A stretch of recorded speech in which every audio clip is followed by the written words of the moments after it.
할렐루야. 네.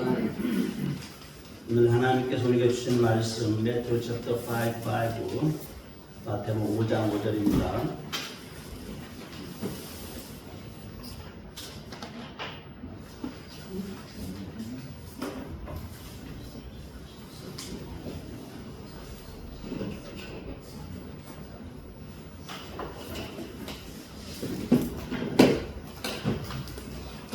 오늘 하나님께서 우리에게 주시는 말씀 마태복음 5장 5절 말씀 한 목소리로 공독하도록 하겠습니다.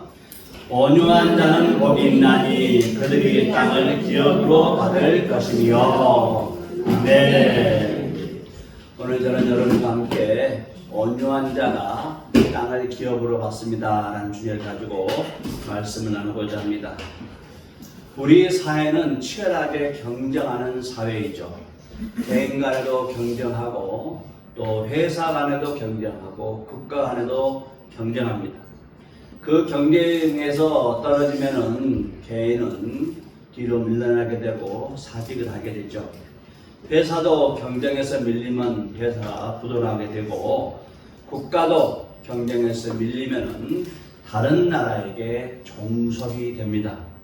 그래서 현재 회사마다 치열하게 새로운 제품을 개발하고 각 나라마다 군비를 경쟁하고 있고 또 반도체와 AI를 국가의 중요한 성장 동력으로 지정하고 육성하고 있습니다.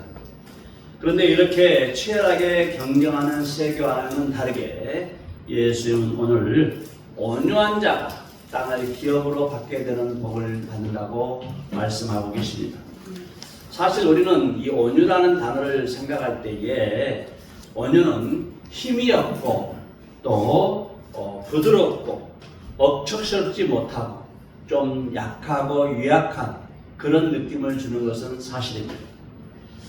그래서 이 온유라는 의미와 땅과 잘 어울리지 않는 것 같아요. 사실 땅을 개간하고 농사를 지려면 파워풀하고 힘이 있어야 되고 좀 억척스러야지 이 땅을 개간하고 관리할 수 있는데 이 온유와 단하고는 잘 어울리지 않는 것 같습니다. 그런데 예수님께서는 온유한 자가 땅을 기업으로 받는 복을 받게 될 것이라고 말씀하고 있습니다. 오늘 주께서 주시는 말씀을 통하여 온유의 의미를 깨닫고 온유해져서 온유한 자가 받는 땅을 기업으로 받게 되는 놀라운 복을 받게 되기를 예수님의 이름으로 축원드립니다. 아멘. 그렇다면 이 온유가 무엇일까요? 온유가 왜 예수님은 온유한 자가 땅을 기업으로 받는다고 말씀하셨을까? 이 히브리어에서 이 온유라는 이 단어는 아나라는 단어입니다. 이 아나, 온유는 고난당하다, 억누르다, 자기를 낮추다, 괴롭히다라는 의미를 가지고 있어요. 우리가 생각하는 온유하고 완전히 다른 의미죠. 그래서 우리가 온유한 사람을 히브리적으로 해석을 하면은 고난당하는 사람, 괴롭힘을 받는 사람, 스스로 절제하고 스스로 자신을 낮추는 사람, 그런 의미가 된다는 것이죠. 누군가에게 괴롭힘을 받고 강제로 낮춰지는 것이 아니라 온유한 사람은 스스로 자원해서 고난을 당하고 괴롭힘을 당하고 또 자신을 낮추고 억제하고 절제하는 그런 사람이 바로 온유한 사람이라는 것이죠. 성경에 가장 온유한 사람을 누구라고 칭찬하고 있습니까? 가장 온유한 사람은 모세라고 말씀해주고 있습니다. 넘버스 민수기 12장 3절 말씀 우리 같이 읽어봅시다. 이 사람 모세는 온유함이 지면의 모든 사람보다 더하더라. 아멘. 모세가 구수 여인을 아내로 취하자 아론과 미리암이 모세를 비방합니다. 그러자 하나님께서 이 사람 모세는 온유함이 지면의 모든 사람보다 더하다 이렇게 칭찬하고 변호해 주는 것을 볼 수가 있습니다. 모세 당시 공주는 바로왕의 무난동녀 외동딸 하셉수투로 알려지고 있습니다. 하셉수투. 그런데 모세가 이 하셉스트 공주의 아들로 입양이 된 거예요. 바로 왕이 아들이 없고 공주만 하나 있다는 것이 무슨 의미가 됩니까? 아들이 없어요. 그런데 모세가 공주에게 입양이 됐어요. 하셉스트 공주가 바로 왕의 문안 동료였기 때문에 모세가 공주의 아들이 되었다는 것은 그가 장차 애굽 왕의 모든 권리와 또 그 권력을 잡을 수 있는 그런 기회를 가졌다는 것을 알 수가 있습니다.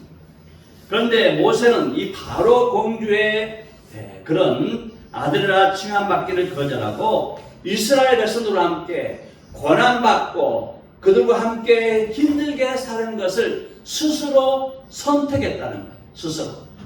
히브리서 11장 24, 25 같이 읽읍시다. together. 시작. 믿음으로 모세는 장성하여 바로의 공주의 아들이라 칭함받기를 거절하고 도리어 하나님의 백성과 함께 고난받기를 잠시 죄악의 낙을 누리는 것보다 더 좋아하고 모세는 바로의 공주의 아들이라 입양된 아들이라 칭함받기를 거절하고 이스라엘 백성들과 함께 고난받는 걸 더 선택했다 이렇게 말씀해주고 있습니다.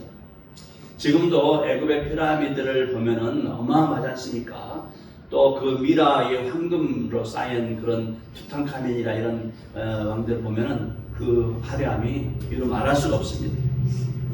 그들의 장대 문화를 보면은 애굽 왕들의 그런 권세와 부와 그 권력이 얼마나 큰지를 우리가 짐작할 수 있죠. 모세도 그런 왕들처럼 애굽을 다스리고 통치하고 부와 권력을 누릴 수 있는 자격이 있었던 사람입니다. 그러나 그는 이 부여와 권력과 화려한 왕궁 생활과 죄악의 향락을 거절하고 하나님의 백성들과 함께 스스로 고난받고 핍박받고 어려운 길을 선택했다는 것입니다. 이렇게 모세가 하나님의 나라를 위하여 하나님의 집을 위하여 스스로 고난을 받는 것, 스스로 핍박을 받는 것, 스스로 낮아지는 것, 스스로 억제받는 길을 선택하기 때문에 하나님께서 그를 이 지면에서 가장 온유한 사람이라고 인정해 주시는 것입니다. 우리는 모두 편하고 출세하고 또 명예로운 길을 선택하려고 하죠. 그러나 우리가 모세처럼 그리스도와 또 하나님의 나라를 위하여 스스로 고난받고 핍박받고 억압받고 낮아지고 절제하는 그 길을 선택할 때에 주님께서 우리를 모세처럼 온유한 자라고 인정해 줄 줄로 믿습니다. 아멘. 그런데 오늘 예수님은 이 온유한 자가 무엇을 기업으로 받는다고 말씀해 주고 있습니까? 무엇을요? 땅을 기업으로 받는다는 것이죠.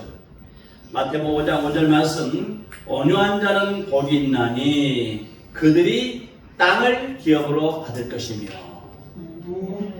온유한 자가 벼슬을 받을 것, 온유한 자가 건강할 것, 온유한 자가 재물을 많이 받을 것, 온유한 자가 유명해질 것이라고 하지 않으셨습니다. 대신에 예수님은 온유한 자가 땅을 기업으로 받을 것이라고 말씀하세요. 그렇다면 왜 주님은 그 많은 것 중에서 온유한 자가 땅을 기업으로 받는다고 말씀하실까? 왜 땅일까? 그것은 이 온유라는 말이 주인의 명령에 복종하도록 길들여진 동물과 같기 때문입니다. 이 주님의 명령에 길들여지도록 그렇게 길들여진 동물과 관련이기 때문에 온유를 땅과 연결시킨다는 거죠. 소와 말이 길들여지지 않으면 아무도 그들의 힘을 제어할 수가 없습니다. 그러나 소와 말이 주인에 의해서 그들의 힘이 억제되고 절제되고 훈련되게 되면은 그들은 주님의 밭을 일굴 수 있는 훌륭한 일꾼이 되는 것입니다. 주인에 의해서 소와 말이 힘이 절제되고 길들여지게 되면 그 소와 말들은 주인의 밭을 쟁기질할 수가 있는 거예요. 쟁기질할 수가 있는 거예요.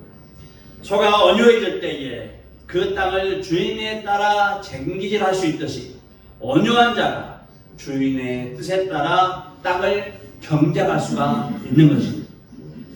시편 37편 말씀을 자세히 읽어보면은 그 시편 37편 전체 내용이 온유한 자가 땅을 기업으로 받는 말씀으로 가득 차 있습니다. Psalm chapter 37:11에 보면은 온유한 자들은 땅을 차지할 것입니다. 22에도 보면은 주의 복을 받은 자들은 땅을 차지하고 29절에도 의인이 땅을 차지하며 거기서 영원히 살리로다. 또 34절에 여호와를 바라고 그의 도를 지키라. 그리하면은 내가 땅을 차지하게 될 것이라. 전부 땅하고 관련되어 있습니다. 의인 여호와의 도를 지키는 자들은 온유한 사람들이라는 것이죠. 온유하게 주님의 뜻을 지켜나가고 주의 말씀에 순종하여 나갈 때에 하나님께서는 그 온유한 사람에게 땅을 차지하고 땅을 기업으로 주게 하신다고 약속하십니다. 예수님 당시나 지금이나 땅이 많은 사람이 부자라고 인식되어 있습니다. 땅 부자라고 하지 않습니까? 땅 부자. 사람이 땅을 많이 가지고 있으면 그 땅을 개간하고 그 땅을 갖기 위해서 또 많은 사람이 필요합니다. 또 그 땅을 쟁기질하고 농사를 지려면 동물들도 많이 갖춰도 필요하죠. 그래서 땅을 받는다는 것은 최고의 복을 받는다는 거예요. 우리는 땅 그러니까 오늘날 뭐 땅 별로 필요 없는데 그렇게 생각할 수 있지만은 당시에 이 땅을 받는다는 것은 최고의 복을 받는 거예요. 온유한 사람에게 최고의 복을 주신다는 것이죠. 그러나 아무리 많은 땅을 받아도 그 땅을 관리를 못하면 그 땅이 아무런 소용이 없게 돼요. 오히려 부모님께서 받은 그 땅을 자신의 삶을 망가뜨리는 결과를 초래하죠. 예전에 부모로부터 땅을 받은 남부자들이 그 땅을 팔고 노름하고 또 나쁜 짓을 하다가 부모에게 유산받은 땅을 다 없애버리는 그런 이야기들 우리가 주변에 많이 봤습니다. 그러므로 하나님께서 복을 주실 때에 온유해서 그 땅을 관리할 수 있는 사람에게 땅을 기업으로 주신다는 말씀이죠. 땅을 기업으로 주신다는 것은 그가 하나님께로부터 온유한 자, 또 부드러운 사람, 또 부지런한 사람, 겸손한 사람, 그 땅을 관리할 수 있는 자격을 갖춘 사람이라고 인정을 받는 거예요. 아멘. 아멘. 전능하신 하나님께로부터 우리가 그 땅을 관리할 수 있다고 인정을 받았다는 것이 바로 최고의 복 중의 복인 것입니다. 아멘. 그러므로 온유하여 땅을 기업으로 받아서 하나님께 인정받는 복을 누리시기를 간절히 바랍니다. 아멘. 옆 사람에게 축복 한번 합시다. 온유해서 하나님께 인정받읍시다. 온유해서 하나님께 인정받읍시다. 아멘. 온유하면 땅을 기업으로 받고 하나님으로부터 인정을 받게 되는 것이죠. 그렇다면 우리가 어떻게 온유해질 수 있는가가 문제. How? 어떻게 우리가 온유해질 수 있는가? 온유하면 하나님께 인정받고 땅을 기업으로 받는다. 어떻게 우리가 온유해질 수 있는가? How가 문제입니다.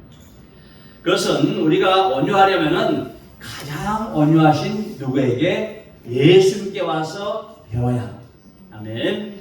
Matthew chapter 11:29 우리 다 같이 읽읍시다. 시작. 나는 마음이 온유하고 겸손하니 나의 멍에를 메고 내게 배우라. 그리하면 너의 마음이 쉼을 얻으리니. 아멘. 예수는 마음이 온유하다. 예수 마음이 온유해서 멍에를 메고 예수님께 와서 배우라 이렇게 말씀해주고 있습니다. 그래서 우리가 온유하려면 예수님께 와서 예수님의 온유를 배우고 또 예수님의 그 멍에를 짊어져야 한다는 것이죠. 이 배우라라는 단어의 의미는 마세테오라 하는데 청종하다, 달라붙다라는 의미가 있습니다. 본드 악교가 본드가 달라붙듯이 달라붙은 또 스승의 말을 아주 귀담아 청종한 이게 바로 배우다라는 단어입니다. 여기서 제자라는 말에 마세테토라는 단어가 나왔습니다. 제자는 스승의 말을 청종하고 스승에게 달라붙어 가지고 배우는 사람이 제자라는 것이죠. 제자들의 교회는 참 스승님 예수님께 달라붙어서 예수님께 배워서 온유에 지려가는 사람들의 모임이 바로 제자들의 교회가 되는 줄로 믿습니다. 아멘. 공부를 잘하는 사람들의 비결이 있어요. 공부를 잘하는 사람들의 비결은 선생님께 달라붙어서 선생님의 말씀을 청종하는 사람들이 공부를 잘해요. 공부를 잘하는 사람들의 비결은 달라붙어 가지고 그 말을 그대로 배우는 사람들이 공부를 잘해요. 우리가 좋은 제자가 되려면 예수님께 달라붙어야 있어야 된다는 것이죠. 항상 예수님을 가까이 하고 예수님께 달라붙고 예수의 말씀을 청종해서 예수님처럼 온유함으로 정말 좋은 제자들 다 되시기를 주님의 이름으로 축원드립니다. 아멘. 온유해지려면 예수님께 와서 예수님의 멍에를 쥐고 예수님께 배워야 합니다. 어떻게 우리가 예수님의 멍에를 쥐고 예수님께 배울 수가 있느냐? 어떻게 배울 수가 있을까요? 전에 어린 소에게 쟁기질하는 것을 가르친 것을 본 적이 있습니다. 주인이 어미소와 아기소를 데리고 바닷가로 가요. 모래밭으로 갑니다. 그래서 어미에게 멍에를 씌우고 쟁기를 뒤로 끌게 해요. 그 대신 아기소는 옆에서 어미소 옆에 따라가게 합니다. 절절절 따라가게. 주인이 어미소를 몰고 이리 갔다 저리 갔다 하는 동안 아기소는 어미소의 그 발걸음 또 주인의 목소리를 귀담아 듣습니다. 소가 주인의 목소리를 그 뜻을 알아들은지 못 알아들은지는 아직도 연구과제예요. 아직도 몰라요. 그런데 이 주인의 몸짓과 이 소리 이것을 통해서 소와 주인이 감정적으로 서로 교류를 한다, 교제를 한다, 교통을 한다 그렇게 알려주고 있습니다. 그래서 그 어미소와 또 주인이 하는 말을 보면은 자라 이런 말, 자라 이런 말 할 때 이것은 빨리 가라는 사인이에요. 자라. 또 자라 하면서 조용히 이렇게 자라 하면서 이렇게 하는 것은 왼쪽으로 돌아가는 사인이에요. 그리고 고삐를 우측으로 잡아들면서 이리 이렇게 하는 것은 오른쪽으로 돌라는 사인이에요. 오른쪽으로. 그리고 막 급히 가보잖아요. 뭐 성질 급해가지고 막 가면은 와 이렇게 하면 그러면은 멈추라 그런 뜻이고. 또 이라 이렇게 하면은 저 앞에 가서 앞에까지 가라 그런 말. 더 이라 하면서 더 가라는 거죠. 또 저저라는 말은 그런 말. 저저 그런 말은 좀 조심해라 그런 말. 저저 그런 말 하거든요.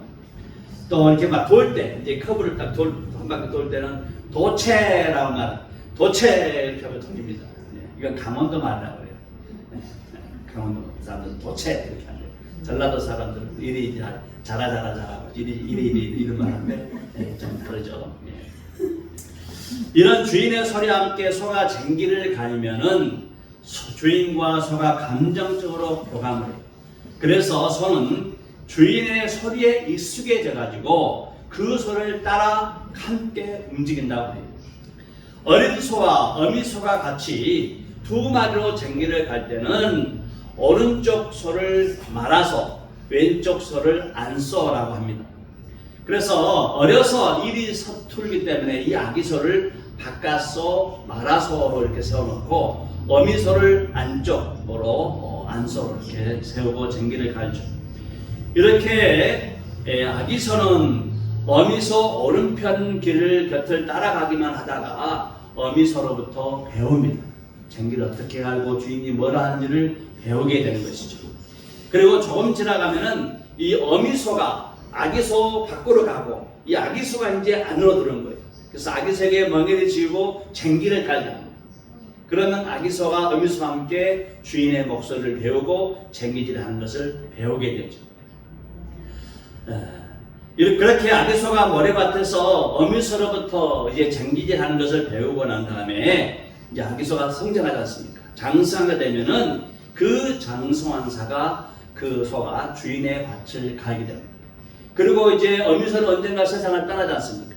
세상을 떠나게 되면은 그 집의 모든 땅을 이 아기소, 장성한 아기소가 그 집의 모든 밭을 다 가꾸는 거예요. 다 쟁기라고 다니는 거죠. 우리가 예수님을 따라다니고 예수님의 뜻에 순종하기는 참 쉽지가 않습니다. 왜요? 멍에에 익숙하지 못하기 때문에 자주 넘어지고 자주 화내고 자주 실족하고 그랬습니다. 모세처럼 혈기로 사람을 해치기도 하죠. 물론 흉기 가지고 하는 것이 아니라 말로 사람을 해치기도 합니다. 또 베드로처럼 여종의 시험에 미혹되어서 예수를 모른다고 말하기도 합니다. 공개적으로 사람들 앞에서 나 예수 믿는다고 말하기가 좀 꺼림칙할 때가 있죠. 바울처럼 바나바와 같은 동역자들과 싸우기도 해요. 우리 성도들끼리 서로 싸우지 않습니까? 그러나 우리가 예수님을 떠나지 않고 예수님이 지어준 멍에를 주님과 함께 지고 가다 보면은 우리는 예수님처럼 예수님의 온유를 배우게 되고 결국 하나님의 나라에서 귀하게 쓰임받는 일꾼이 된 줄로 믿습니다. 아멘. 예전에 한 농부에게 두 아들이 있었습니다. 아버지가 하루는 두 아들을 불러놓고 큰 아들에게 너는 건너편에 있는 그 밭을 갈아라 그렇게 말씀합니다. 작은 아들에게는 그 건너편 옆에 있는 밭을 가라 이렇게 이야기합니다. 이 둘 다 그렇게 이야기를 하고 부탁을 합니다. 그때 큰 아들이 예 가겠습니다 해놓고 큰 아들이 안 가는 거예요. 챙기질 않아요. 그런데 이 둘째 아들은 안 가겠습니다 아버지 이렇게 말해놓고는 나중에 후회가 돼요. 기분이 좀 불편해서 나중에 그 밭을 갈고 돌아옵니다. 이 두 아들이 나중에 돌아오자 아버지께서 물었습니다.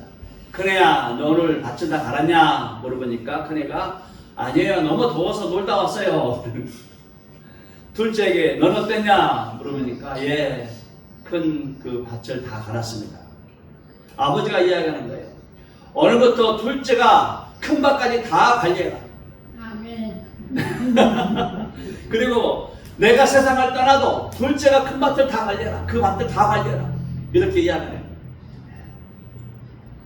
온유한 사람이 밭을 관리하게 된다는 것이죠. 내 것이다 네 것이라는 거죠. 우리가 땅을 기업으로 받으려면은 먼저 우리는 내 주장, 내 자아를 내려놔야 돼. 내 생각이 아니라 주님의 뜻에 내가 맞추어야 됩니다.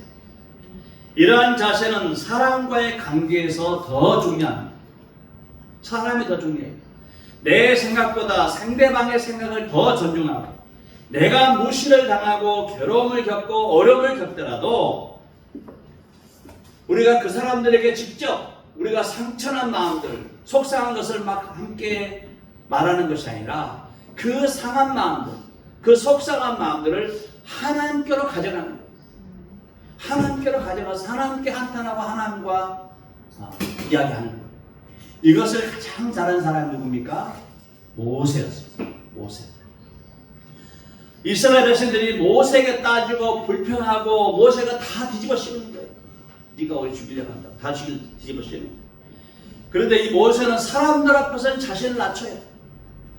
성기를 절제하고 화내지 않고 대신 어디 가서 그 속사정을 말합니까? 하나님께 다 쏟아내는 거예요. 하나님이 나한테 이렇게 하지 않습니까? 왜 내게 이런 고생을 하지 않습니까? 사람 앞에서는 겸손하고 엎드려요. 하나님 앞에 가서는 따지는 거예요. 이게 온유한 사람이라는 것이죠. 오늘날은 사람들이 땅을 많이 가질 수가 없는 그런 구조를 가지고 있습니다. 사람들은 모두 직장 다니고 개인 비즈니스를 하게 되죠. 그렇다면 오늘날 이 땅은 무슨 의미가 있겠습니까? 이 땅이 무슨 의미가 있을까요? 예수님께서 온유한 자가 땅을 기업으로 받는 복을 받을 것이라는 의미는 하나님의 나라에서 일할 수 있는 직분과 자격과 지위와 장소를 받는다는 의미인 것입니다. 아멘. 하나님의 나라는 광활한 영토입니다. 그 땅을 돌봐야 되고 구원해야 될 수많은 사람들이 그 땅 안에 살고 있습니다. 그래서 하나님은 하나님 나라에서 일할 일꾼들을 뽑을 때에 온유한 사람, 정말 겸손하게 하나님 뜻에 맞춰 살아갈 사람들을 그 땅으로 보내시고 그 지역으로 보내시고 그곳에서 그 지역을 돌보고 그 지역 사람들을 구원하고 그들을 섬기게 하는 것입니다. 아멘. 그래서 온유한 사람들은 땅을 기업으로 받는 것입니다. 이 온유한 사람이 땅을 기업으로 받는다는 것은 하나님의 나라에서 일할 직분, 자격, 신분, 재물, 건강, 장소, 하나님의 나라에서 일할 수 있는 모든 것을 준다는 의미가 되는 것입니다. 그러므로 온유해서 하나님 나라에서 일할 직분도 받고 건강도 받으시고 재물도 받으시고 또 필요한 모든 것을 공급받아서 하나님 나라에서 일할 수 있는 그런 지위와 신분을 가지고 섬기심으로 온유한 자가 받게 되는 이 땅에 관련된 모든 것을 누리시기를 예수님의 이름으로 축원드립니다. 아멘. 우리 성도님들은 정말 지난 몇 년 동안 화장실도 없고 또 부엌도 없고 비만 오면 천장이 새고 또 겨울에는 춥고 여름에는 덥고 하는 그런 장소에서 오랫동안 버텨왔습니다. 또한 힘을 다하여 또 하나님께 헌금하고 또 열심으로 섬기고 사랑했습니다. 그 결과 주님께서 우리를 온유하게 보시고 우리에게 이 땅을 기업으로 주신 줄로 믿습니다. 네. 지난해부터 건물을 구입하면서 지금까지 우리 성도들은 이 75년 된 건물을 보수하고 또 고치고 주변에 있는 나무들은 잘라내고 청소하는데 많은 수고를 하십니다. 지난 주간에도 더운 날 아래층 타일을 뜯어내고 벽을 뜯어내고 또 나무를 자르고 쓰레기들을 치웠어요. 온유하지 못하면 주님께서 주신 이 기업, 이 땅을, 이 장소를 관리할 수가 없는 것입니다. 그러나 주님께서 여러분들을 온유하게 여기시고 이 예배 장소, 이 지역을 주신 줄로 믿습니다. 아멘. 주님은 주님의 뜻에 따라 자신의 성기를 죽이고 스스로 낮추고 겸비하고 배우려고 하는 사람들을 온유하게 여기십니다. 그리고 주님은 온유한 자들에게 하나님의 집에서 일할 수 있는 모든 권세를 부여하시고 아버지가 아들에게 내 것이 다 내 것이다 라고 말씀하신 것처럼 하나님은 하나님 나라에서 일할 수 있는 모든 것들을 우리에게 주시는 것입니다. 하나님은 현재 우리의 자리에서 주님의 뜻을 이루기 위해서 또 복음을 위하여 그리고 예수 그리스도를 위하여 주께서 핏값 사신 성도들을 위하여 스스로 우리가 고난받고 또 절제하고 또 스스로를 낮추고 내 자신을 초복종시키고 상대방을 겸비하게 섬기려고 하는 이런 사랑하는 성도들에게 하나님께서 이 땅에서 땅을 기업으로 주실 뿐만 아니라 우리가 살아가면서 필요한 모든 것을 주실 뿐만 아니라 영원한 하나님 나라에 가서도 하나님 나라에서 섬길 수 있는 모든 권세와 부와 영생을 우리에게 선물로 줄 줄로 믿습니다. 네. 그러므로 연단을 받을 때 예수님처럼 온유하게 연단을 받아서 예수 그리스도 안에서 땅을 기업으로 받아서 많은 사람들을 섬기고 하나님의 복을 흘려보내는 복의 통로로 살게 되기를 예수님의 이름으로 축원드립니다. 아멘. 할렐루야.